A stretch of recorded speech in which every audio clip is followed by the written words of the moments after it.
Ces derniers jours, nous avons appris que la police se rend dans divers hôpitaux pour récupérer les corps des personnes tuées lors des manifestations et que certains sont enterrés dans des fosses communes. Ni la répression, ni le blocage d'Internet n'auront eu raison de leur témoignage. Depuis des jours, plusieurs comptes sur les réseaux sociaux, comme ici celui de cette militante aux 2,5 millions d'abonnés exilée aux États-Unis, publient photos et vidéos qui leur parviennent de Tanzanie. Des instantanés d'horreur, des images choquantes que les autorités cherchent à bloquer dans le but, selon l'opposition, de cacher la vérité. Au Kenya voisin, plusieurs organisations de défense des droits humains sont aussi en contact avec des Tanzaniens sur place et la diaspora. Une semaine après les manifestations contre le pouvoir, elles évoquent le chiffre d'au moins 3000 morts. Dans le cadre de la tentative de dissimulation en cours, facilitée par la coupure d'Internet et la limitation du débit, ce nombre pourrait atteindre des milliers. Beaucoup présentaient des blessures par balle à la tête et à la poitrine, ne laissant aucun doute sur le fait qu'il s'agissait de meurtres ciblés et non d'actions de contrôle de foule.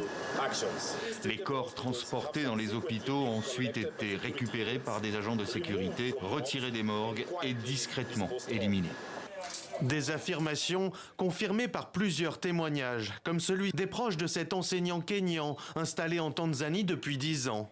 Victime d'une fusillade pendant les manifestations alors qu'il rentrait chez lui, son corps aurait été emporté par la police. Hier, l'accès du public à la morgue a enfin été autorisé. Ses amis, ses collègues et le directeur de l'école s'y sont rendus. Et à leur grande surprise, l'endroit avait été entièrement nettoyé. Il n'y avait aucune trace du corps de mon frère. Chadema, la principale formation d'opposition, dont plusieurs cadres sont recherchés par les autorités, dit savoir comment la police a fait disparaître les corps des victimes. Ces derniers jours, nous avons appris que la police se rend dans divers hôpitaux pour récupérer les corps des personnes tuées lors des manifestations et que certains sont enterrés dans des fosses communes. Il semblerait que certains corps soient jetés dans l'océan Indien et d'autres encore placés dans des sacs mortuaires sont jetés dans la rivière Ruvu, réputée pour ses nombreux crocodiles. Ces corps leur servent de nourriture.